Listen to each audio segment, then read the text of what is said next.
Baik, Assalamualaikum warahmatullahi wabarakatuh. Waalaikumsalam warahmatullahi wabarakatuh.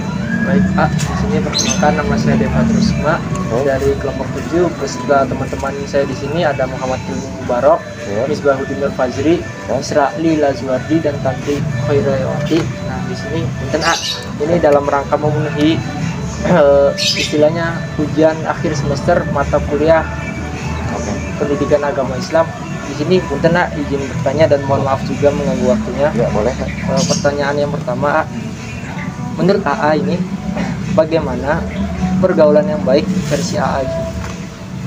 Sebenarnya kalau berbicara pergaulan itu kan universal ya, tergantung orangnya juga gitu. Kalau menurut saya pribadi, pergaulan yang baik tergantung lingkungan. Filosofinya gini, ketika orang gaul sama tukang parfum, ya dia pasti akan berbau wangi. Ya mungkin sederhana seperti itu. Ada lagi? Baik, mungkin di sini saya izin menambahkan ya, berarti pergaulan itu tergantung lingkungannya gitu. Misalkan di kita di lingkungan yang baik, kita akan terpengaruh juga oleh istilahnya pergaulan yang baik juga gitu ya. Karena emang yang namanya lingkungan itu sekuat-kuatnya orang. Ya mungkin kalau untuk jangka pendek dia kuat ya, tapi kalau lama-kelamaan dia akan tergerus ya, karena sering interaksi gitu ya. Betul. Akhirnya ke bawah-bawah arus. Betul. Jadi garis besarnya lingkungan itu sangat berpengaruh besar, dan kalau bisa ya emang kaula-kaula muda ini bergaul dengan orang-orang positif gitu. Dengan orang-orang positif dalam hal positif, dalam arti gini, positif banyak lah gitu, bisa menciptakan perusahaan, membuka lapangan pekerjaan gitu. Kan bisa aja sambil kuliah sambil berusaha gitu ya. Seperti itu gitu. Baik. Silakan teman-teman yang lain, apakah ada yang mau ditanyakan? Kilmi mungkin. Izin bertanya Pak. Oke. Yang kedua, bagaimana sih cara menasihati remaja yang telah menyimpan dari ajaran Islam tuh, yang menyimpang? Bagaimana cara menasihati remaja yang udah menyimpang dari ajaran Islam? Terkadang banyak orang dengan mudah yang ngomong, tapi kalau menurut saya pribadi ya mungkin dengan tingkah laku, dengan contoh ya garis besarnya. Jadi selain kita mencontohkan atau ngasih saran solusi dari lewat lisan, ya alangkah baiknya orang itu pun melakukan dan menjadi contoh yang baik untuk si remaja itu. Ya garis besarnya sih lebih ke ada perbuatan yang dia lakukan untuk menjadi contoh si remaja itu, seperti itu. Jadi selain memberi nasihat juga memberikan contoh. Betul. Karena kalau misalkan nanti gini, kalau misalkan cuma ngomong doang, ya si remaja itu bisa ngebalikin. Gue juga bisa kalau ngomong. Cuma ngomong doang gitu. Siapapun juga bisa kalau sekedar ngomong, tapi tanpa ada aksi yang nyata gitu. Nah, betul. Tepat seperti itu tepat. Sok. Oke, ada lagi yang lain? Terus Bro? Pak izin bertanya. Boleh. Apa yang harus kita lakukan supaya tidak menyimpang dari ajaran Islam? Apa yang harus kita lakukan agar tidak menyimpang dari agama Islam? Ya. Salah satunya mungkin seperti ini. Yang namanya sholat itu kan emang tiang agama ya. Jadi senakal-nakalnya kita, sebajingan-bajingannya kita, yang namanya sholat itu kan wajib. Setidaknya orang itu bisa ada benang merah lah. Jadi emang harus mengingatkan ya, mungkin sholat itu 5 waktu ya, seperti sholat, baca Al-Quran. Ya kalau misalkan orang bisa sholat sama bisa melakukan sholat dengan baik dan baca Al-Quran, ya dia tidak akan terlalu jauh lah. Jadi saya menekankan ya arahnya ke sana. Kita edukasi tentang kasih dia arahan-arahan supaya dia menggiring, supaya dia mau kita giring ke itu, ke satu malam bakal besar. Itu kan poinnya balik lagi ke awal ya, tergantung lingkungan juga gitu. Jadi sebaik-baiknya orang tetaplah ya, kita mau ngasih tahu seperti apapun sebenarnya ya tergantung lingkungan dia juga gitu. Jadi apa yang tadi ditanyakan balik ke poin pertama itu, cuman yang mungkin spesifikasinya gini, lebih detailnya gitu penjabarannya. Ya kita harus menggiring dia supaya dia melakukan sholat gitu. Itu sentralnya.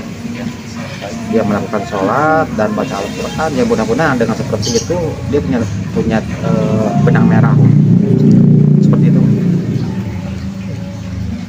Oke, ada lagi? Sok, Saya bertanya Pak, boleh. bagaimana caranya agar remaja semakin takwa terhadap ajaran Islam? Oke, bagaimana remaja agar semakin takwa terhadap agama Islam? Ya itu pertanyaannya sama yang tadi nggak jauh beda ya. Berarti arahnya ke sana. Ya mungkin dia harus menekankan lagi lewat dengan sholat, baca Al-Quran, terus dia bergaul dengan orang-orang baik. Ya mungkin dia silaturahmi ke pesantren, ke pengajian, setidaknya ada keberkahan yang bisa yang terapi energi lah, terapi energi positif di situ. Jadi ya dari 3 pertanyaan tadi sih kalau menurut saya gitu, itu arahnya ya tergantung ke lingkungan juga, itu sentralnya di lingkungan sebenarnya.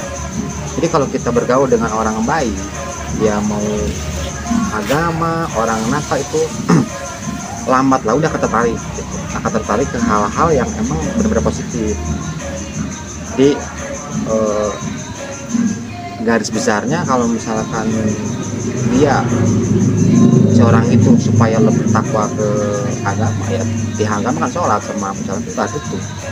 Ya selain itu mungkin didukung sama lingkungan. Kurang lebih seperti itu deh. Sok Pantri. Ingin bertanya Pak, Boleh nggak? faktor apa saja yang mempengaruhi kehidupan remaja dan gimana cara mengatasinya? Oke. Nah sekarang kan zaman digitalisasi yang sangat modern ya. Ya miris juga sih kalau dilihat. Karena gini, semua orang kan didoktrin contoh silaturahmi. Silaturahmi itu kan ada seninya ya.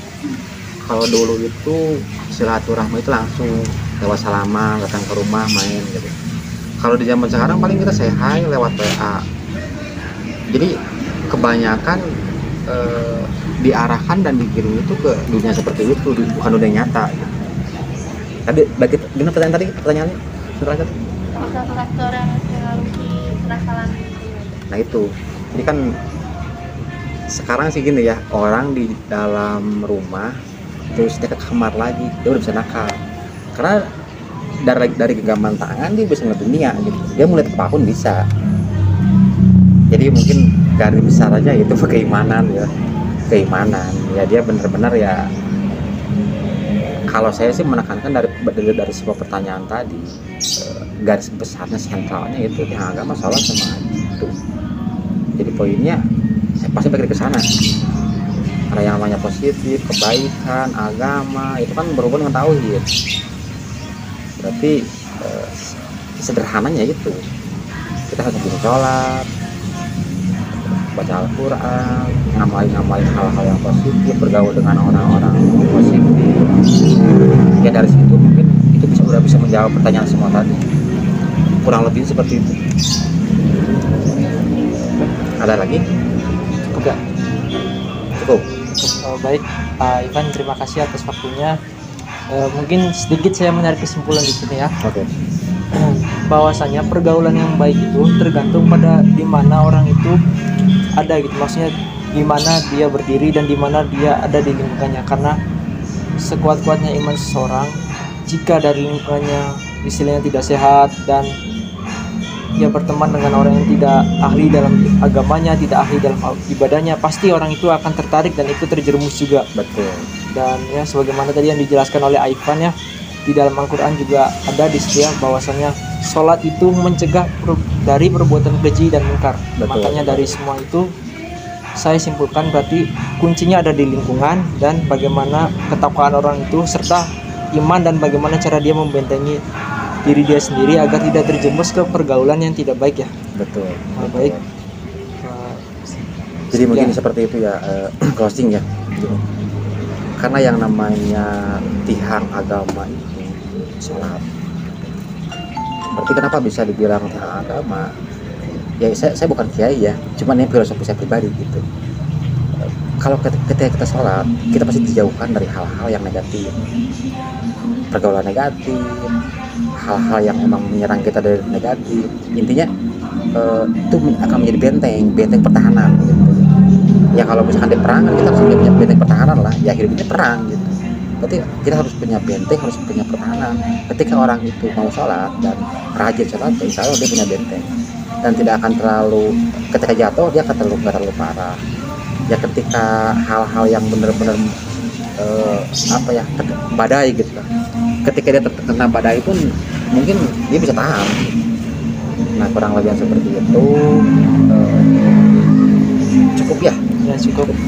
Nah, baik, terima kasih Ivan. Mohon maaf mengambil waktunya sekali lagi. Oke, tidak apa. Ya, kami dari kelompok 7 mengucapkan banyak terima kasih dan sekaligus mohon maaf apabila tadi ada salah kata atau tingkah laku kami yang kurang berkenan. Ya, sedemikian wawancara ini kami cukupkan ya. Assalamualaikum warahmatullahi wabarakatuh.